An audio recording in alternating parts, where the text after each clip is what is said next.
Welcome to Suman TV. నేను మీ నవీన్. ప్రస్తుతం మనము రెనోవా సెంచరీ హాస్పిటల్లో ఉన్నాము. మనతో ఉన్నారు head of the department of neurology doctor Muralidhar గారు. హాయ్ సార్, నమస్తే అండి. నమస్తే. సార్, కండరాల పట్టివేత, అదేవిధంగా కనురెప్పలు కూడా మనకు తెలియకుండానే, మన ప్రమేయం లేకుండానే వాలిపోతూ ఉంటాయి. సో ఈ డిసీజ్ ఏంటి అసలు? దీనికి సంబంధించి లక్షణాలు ఎట్లా ఉంటాయి సార్? దీన్ని మయస్థీనియా గ్రావిస్ అంటారండి. మయస్థీనియా గ్రావిస్ అంటే మయా అంటే యాక్చువల్లీ మజిల్ అని అర్థం. ఎస్థీనియా అంటే వీక్నెస్. ఓకే. సో మయస్థీనియా అంటే మజిల్ వీక్నెస్. గ్రేవిస్ అంటే సివియర్ అని అర్థం అనమాట. అంటే ఇంగ్లీష్లో గ్రేవిస్ అనేది వెస్టర్న్ లాంగ్వేజ్ వర్డ్, దాన్ని సివియర్ అని అర్థం. అంటే సివియర్ కండరాల బలహీనతని మయస్థీనియా గ్రేవిస్ అది అని బాడీలో ఎక్కడైనా వస్తుందా సార్? అంటే కంటి దగ్గర మాత్రమే, టోటల్ బాడీ కండరాలు ఎక్కడ ఉన్నా కూడా? ఎక్కడైనా రావచ్చండి. బాడీలో కండరాలు ప్రతి చోట ఉంటాయి. Yes, yes. So skeletal muscles ని అఫెక్ట్ చేసే జబ్బు. కండరాల్లో కూడా రకాలు ఉంటాయి. స్కెలిటల్ మజిల్స్, స్మూత్ మజిల్స్ అని ఉంటాయి బాడీలో.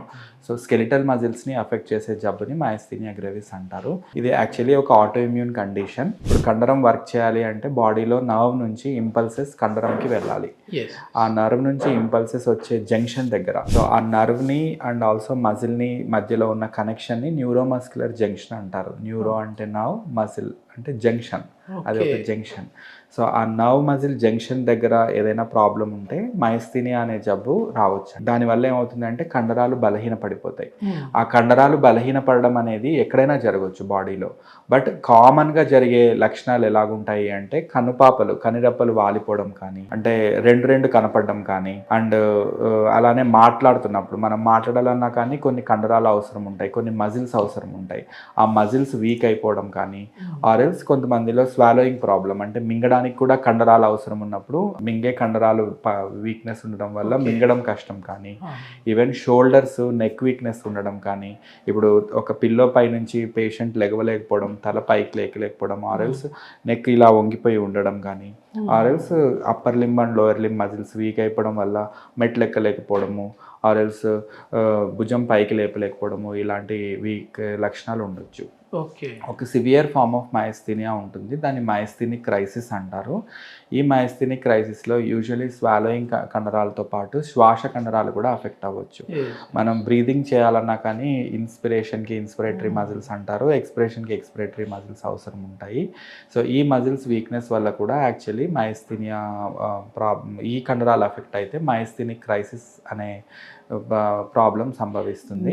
నీరసం కూడా ఎక్కువ ఉంటుంది అని విన్నాను సార్ దీనికి, ఈ లక్షణాలు ఉన్న వాళ్ళకి. కండరాల బలహీనత వల్ల వీక్నెస్ ఎక్కువ ఉంటుంది. And one more peculiar picture ఈ జబ్బులో ఏంటి అంటే ఇది ఫెటిగబుల్ వీక్నెస్ అంటాం అనమాట. ఫెటిగబుల్ అంటే పొద్దున అంత వీక్నెస్ ఉండకపోవచ్చు, ఈవినింగ్ అయ్యేసరికి కొంత వర్క్ చేసే కొద్దీ వీక్నెస్ ఎక్కువ అయిపోవచ్చు. పొద్దున్న లేచిన వెంటనే కన్నులు నార్మల్గా ఉండొచ్చు, రెండు కనపడకపోవచ్చు, కానీ ఈవినింగ్ అయ్యేసరికి ఆర్ఎల్స్ బాగా మజిల్స్ యాక్టివ్ ఎక్కువ స్టేట్ ఉంటే అవి కండరాలు స్లోగా వీక్ అయిపోవచ్చు. ఫర్ ఎగ్జాంపుల్ మార్నింగ్ మనం మధ్యాహ్నం తినేటప్పుడు 3 అన్నాలు తింటాం కదా. ఇనీషియల్గా తినేటప్పుడు బాగానే ఉంటుంది. By the time they reach last పెరుగన్నం తినేటప్పుడు చాలా డిఫికల్టీ ఫేస్ చేస్తారు అన్నమాట. ఇలాగా అది కూడా ఫెటిగబుల్ అనమాట. ఫెటిగబుల్ వీక్నెస్ ఉండే ఛాన్సెస్. ఒక్కొక్క లక్షణాలు ఉంటాయి సార్? లేదంటే ఇప్పుడు ఈ కనురెప్పలకి సంబంధించి అంటే ఇది నార్మలా లేదంటే సివియర్ అని ఎట్లా తెలుసుకోవాలి? సివియర్ అంటే చూడండి, ఈ శ్వాస కండరాలు అఫెక్ట్ అవుతే దాన్ని సివియర్ అని అంటారు అనమాట. స్వాలోయింగ్ కండరాలు అఫెక్ట్ అవుతే దాన్ని సివియర్ అంటారు. జబ్బు only restricted to the ice and even దాన్ని రెస్ట్రిక్ట్ అయితే దాన్ని ఆక్యులర్ మయస్థీనియా అంటారు. ఆక్యులర్ మయస్థీనియా అంటే ఐకి సంబంధించి ఐ వరకే రెస్ట్రిక్ట్ అయిపోయిన మజిల్స్ని ఇన్వాల్వ్ అవ్వడం వల్ల వచ్చే మయస్థీనియాని ఆక్యులర్ అని అంటారు. ఆ మయస్థీనియా కొంచెం మైల్డర్ ఫార్మ్ ఆఫ్ మయస్థీనియా. సివియర్ మయస్థీనియా అంటే ఈ మన ఆర్మ్ అండ్ లెగ్ మజిల్స్ని ఇన్వాల్వ్ అయినా కానీ, నెక్ వంగిపోవడము, నడవలేకపోవడము, అండ్ సివియరెస్ట్ ఫార్మ్ ఆఫ్ మయస్థీనియా శ్వాస కండరాలను అఫెక్ట్ అయితే అది సివియర్ ఫార్మ్ ఆఫ్ మయస్థీనియా. ఇలా ఒంట్లో ఉన్న మజిల్స్ అన్నిటినీ అఫెక్ట్ అయితే దాన్ని జనరలైజ్డ్ మయస్థీనియా అని అంటారు. ఓన్లీ ఐ మజిల్స్ని అఫెక్ట్ చేస్తే అది ఆక్యులర్ మయస్థీనియా అంటారండి. ఓకే. ఇది మెడికల్గా డయాగ్నోస్ చేయాలంటే ఎట్లా చేయాలి సార్? మయస్థీనియా అనే లక్షణాలు బట్టి ఎవరైనా న్యూరాలజిస్ట్ చూస్తే ఐడెంటిఫై చేయగలరు. సో కానీ దానికి సపోర్టివ్ ఇన్వెస్టిగేషన్ ఇన్వెస్టిగేషన్స్ కూడా అవసరం. సపోర్టివ్ ఇన్వెస్టిగేషన్స్ అంటే కొన్ని బ్లడ్ టెస్ట్. నేను ఇందాక చెప్పినట్టుగా అది ఒక auto immune condition. Auto immune అంటే మన బాడీలోనే కొన్ని యాంటీబాడీస్ ఫామ్ అవుతాయి. ఆ యాంటీబాడీస్ ఆ జంక్షన్ అయితే ఏదైతే అని చెప్పానో ఆ జంక్షన్లో ఉన్న యాంటీజెన్స్ని డిస్ట్రాయ్ చేసేస్తాయి అన్నమాట. సో ఈ యాంటీబాడీస్ని మనం బ్లడ్ టెస్ట్ త్రూ ఎస్టిమేట్ చేయొచ్చు. కొన్ని ఎగ్జాంపుల్స్ చెప్పాలంటే అస్టైల్కోలిన్ రిసెప్టార్ యాంటీబాడీస్ అంటారు, ఆర్ మస్క్ యాంటీబాడీస్ అంటారు, titin antibodies, ryanodine receptor antibodies, or LPR antibodies, LRP antibodies, 4 antibodies, ఈ యాంటీబాడీస్ అంటారు. ఈ యాంటీబాడీస్ అన్నిటిని మనం బ్లడ్ టెస్ట్ త్రూ ఎస్టిమేట్ చేయొచ్చు. ఈ యాంటీబాడీస్ పాజిటివ్ ఉంటే అది ప్లస్ లక్షణాలతో పాటు కలిపి ఉంటే మైస్థీనియా ఉండే ఛాన్సెస్ ఎక్కువ ఉంటాయి. ఇంతే కాకుండా కొన్ని ఎలక్ట్రోఫిజియలాజికల్ టెస్ట్ ఉంటాయి, ఇవి న్యూరాలజిస్ట్ దగ్గర అవైలబుల్ ఉంటాయి.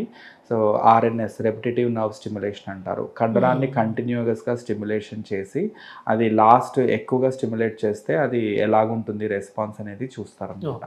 అట్లా చూసి కూడా మనం డయాగ్నోస్ చేయాలి. దీనికి ట్రీట్మెంట్ ఏంటి సార్? ఒకప్పుడు it is called as a myasthenia gravis. Gravis అంటే చాలా సివియర్ డిసీజ్ అని అర్థము.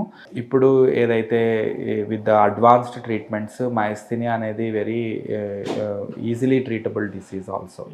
సో సమ్ టైమ్స్ కొన్ని డిఫికల్టీస్ ఉంటాయి ట్రీట్మెంట్స్లో, but most of the times it is easily treatable.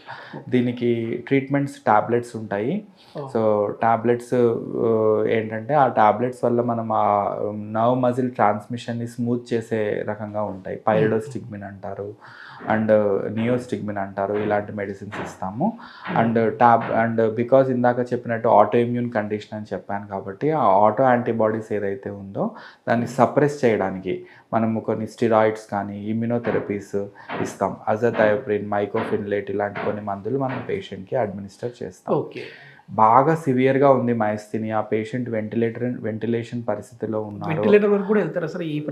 Yes శ్వాస కండరాలు వీక్ అయితే వెంటిలేషన్లో కూడా వెళ్ళొచ్చు. దాన్ని మైస్థీనిక్ క్రైసిస్ అని ఇందాక చెప్పాను. ఈ మైస్థీనిక్ క్రైసిస్ ఉన్న పేషెంట్కి మనం ర్యాపిడ్గా యాంటీబాడీస్ అనేవి బాడీలోంచి తీసేసేయాలి. ర్యాపిడ్ థెరపీస్ అంటారు అనమాట. అది ప్లాస్మా ఎక్స్చేంజ్ ద్వారా కానీ ఆర్ మనం ఐవిఐజీ అనే ఒక ఇంజెక్షన్ ద్వారా కానీ కోర్స్ ద్వారా కానీ మనం న్యూట్రలైజ్ చేయొచ్చు. ఇప్పుడు మెట్లు ఎక్కుతూ కూడా ఆయాస పడిపోవడము, ఎక్కలేని పరిస్థితి కూడా వస్తూ ఉంటుంది సార్. అదే అంటే కండరాల పట్టివేత ఉంటుంది కదా, ఇది కూడా దేని కిందకే తీసుకోవచ్చా? ఈ సిమ్టమ్ చాలా జనరలైజ్ సిమ్టము. దాంట్లో మైస్థీనియా కారణం ఒకటి అయ్యి ఉండొచ్చు, బట్ కండరాల పట్టివేత అనేది వైటమిన్ డెఫిషియన్సీస్ వల్ల కూడా ఉండొచ్చు, ఆర్ఎల్స్ ఎనీ ఎలక్ట్రోలైట్ డిస్టర్బెన్సెస్ వల్ల కూడా ఉండొచ్చు, కిడ్నీ పేషెంట్స్లో ఉండొచ్చు.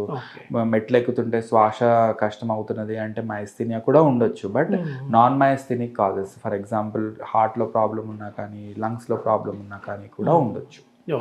సో అవన్నీ కూడా రూల్ అవుట్ చేసుకోవాలి. సార్ ఇది మన ఇండియాలో ఎంత కామన్గా చూడొచ్చండి ఈ డిసీజ్? యూజువల్లీ ఒక 1,00,000 మంది జనాభాని చూసారంటే ఒక 20 to 25 పీపుల్కి ఈ జబ్బు రావచ్చండి. సో మోస్ట్ ఆఫ్ ది ఇలాంటి లక్షణాలు ఉన్న వాళ్ళు most of the people they boil down to neurology only. కాబట్టి న్యూరాలజిస్ట్ చాలా కామన్గా చూస్తారు. So but in general public other physicians అంత కామన్గా చూడకపోవచ్చు. ఎస్, మెయిన్ న్యూరాలజిస్ట్ దగ్గరికి వస్తేనే వాళ్ళకి ఒక సొల్యూషన్ అనేది దొరుకుతుంది. థ్యాంక్ యూ సార్, చాలా మంచి ఇన్ఫర్మేషన్. Thank you.